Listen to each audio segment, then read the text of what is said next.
নমস্কার, দেখছেন কলকাতা টিভি। আপনাদের সঙ্গে রয়েছে আমি অভিক। শুরু করছি সংবাদ সারাদিন। যে খবরে প্রথমেই নজর রাখবো, দিল্লি হাইকোর্টের বিচারপতির বাড়িতে নগদ উদ্ধারের জের বিচারপতি নিয়োগে কলেজিয়াম ব্যবস্থার ওপরে ভরসা হারাচ্ছে কংগ্রেস।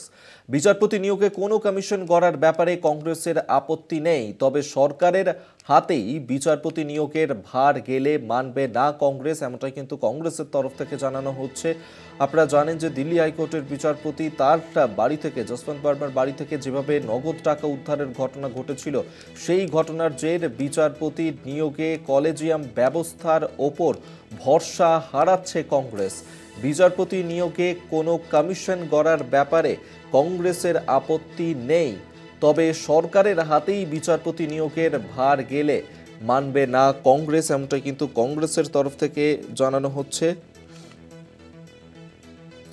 আমরা এই নিয়ে সরাসরি কথা বলবো। এই মুহূর্তে নিউজ রুম থেকে আমাদের সঙ্গে রয়েছেন আমাদের পলিটিক্যাল এডিটর আশিস চট্টোপাধ্যায়। কথা বলবো তার সঙ্গে এই নিয়েই। আশিস দা, যে ছবি আমরা দেখেছিলাম দিল্লি হাইকোর্টের বিচারপতির বাড়িতে যেভাবে পোড়া টাকা উদ্ধার হয়েছিল, আর সেই ঘটনার পরেই বিচারপতি নিয়োগে কলেজিয়াম ব্যবস্থার উপর ভরসা হারাচ্ছে কংগ্রেস। কংগ্রেসের তরফ থেকে ঠিক কি দাবি তোলা হচ্ছে, কি বলছে কংগ্রেসের?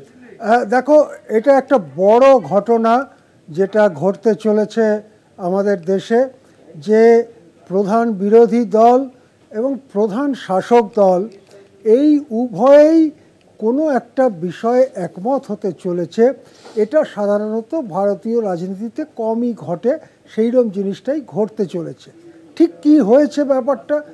বিচারপতি যশবন্ত বর্মার বাড়িতে টাকার পাহাড় উদ্ধার হওয়ার পরে, বস্তা বস্তা নোট উদ্ধার হওয়ার পরে, ওই বিচারপতির বাড়িতে কি করে টাকা এলো, সেটা কি দুর্নীতির জন্য কিনা, দুর্নীতির বিনিময়ে তিনি একটার পর একটা রায় দিয়েছেন কিনা, ইত্যাদি হাজারটা প্রশ্ন উঠে গেছে। যদিও সুপ্রিম কোর্ট নিয়োজিত একটি তদন্ত কমিটি তাদের কাজ করছে, তদন্ত কমিটি যখন রিপোর্ট দেবে তখন সুপ্রিম কোর্ট সে ব্যাপারে তাদের মতামত জানাবে। কিন্তু আমরা যেটা সূত্র মারফত জানতে পারছি, রবিবার দুপুরের খবর, যে কংগ্রেসের শীর্ষ নেতৃত্ব মনে করছে যে কলেজিয়াম ব্যবস্থার মধ্য দিয়ে বিচারপতি নিয়োগ করা হয়, সেই কলেজিয়াম ব্যবস্থা ব্যর্থ হয়েছে। কলেজিয়াম ব্যবস্থা মধ্য দিয়েই বিচারপতি যশবন্ত বর্মার মতো মানুষেরাও বিচারপতি হচ্ছেন। এই ব্যাপারটা কিন্তু খুব বড় হয়ে দেখা দিয়েছে ভারতের রাজনীতিতে, এবং ভারতের বিচার ব্যবস্থার ওপরে যে আস্থা, সেই আস্থা কিন্তু একটা খুব বিপদের জায়গায় রয়েছে। যদি দেখা যায় যে বিচারপতিরাই এইভাবে একটা বস্তা বস্তা টাকা জমাচ্ছেন, তাহলে কিভাবে সেই টাকা এলো, কেন এলো, টাকার বিনিময়ে কে কি পেয়েছে, এই সমস্ত ব্যাপারটাই কিন্তু তখন প্রশ্নে উঠে যাবে।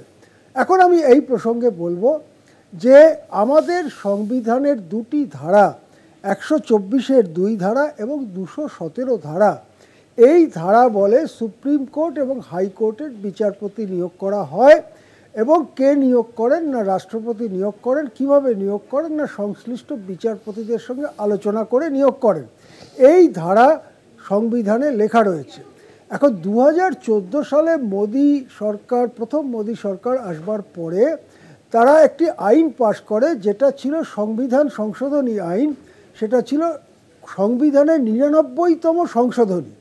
সেই সংশোধনী মাধ্যমে যে আইন পাশ হয়, সেই আইনের নাম হচ্ছে NJAC অ্যাক্ট, অর্থাৎ national judicial appointment commission act.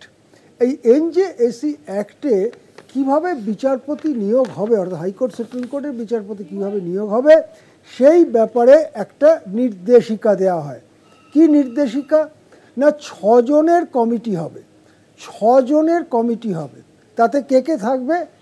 এক হচ্ছে ভারতের প্রধান বিচারপতি থাকবেন, এবং 2 জন সিনিয়র সুপ্রিম কোর্টের বিচারপতি থাকবেন। হয়ে গেল 3।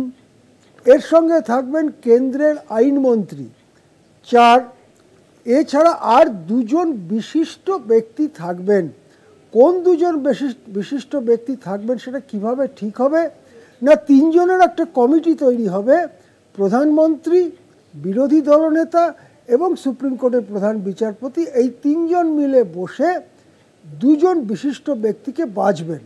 তাহলে আগে ছিল 4 আর এই দুজন বিশিষ্ট ব্যক্তি মিলে হলো 6 জন।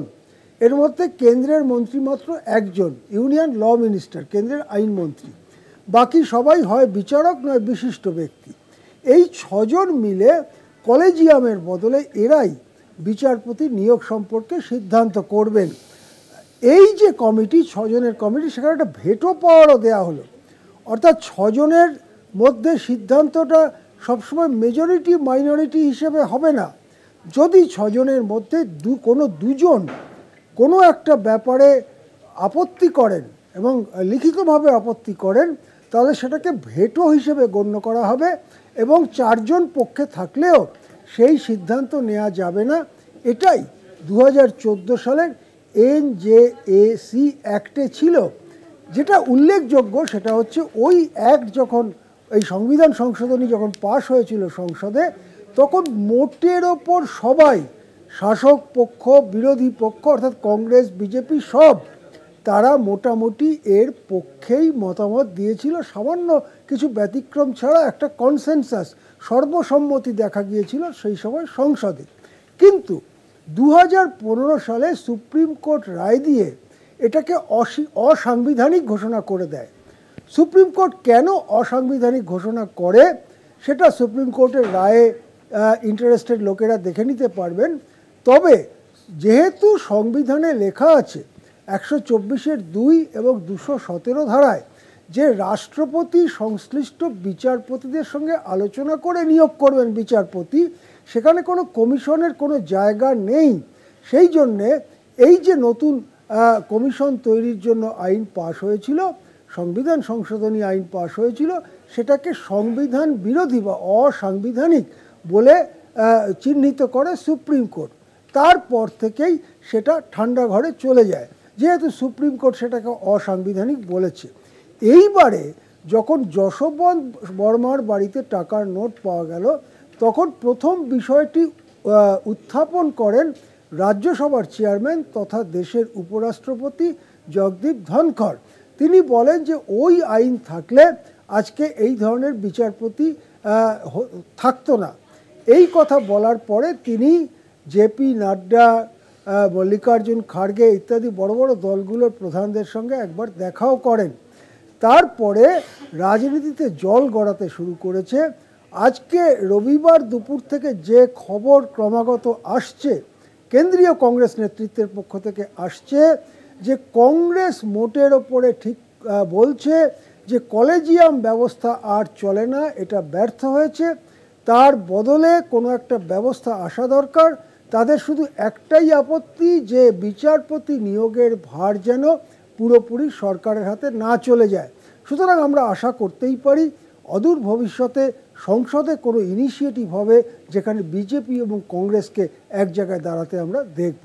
হ্যাঁ, ধন্যবাদ আপনাকে। এতক্ষণ সরাসরি আমরা কথা বলছিলাম, নিউজ রুম থেকে ছিলেন আমাদের পলিটিক্যাল এডিটর আশিস চট্টোপাধ্যায়, তার সঙ্গেই আমরা কথা বলছিলাম।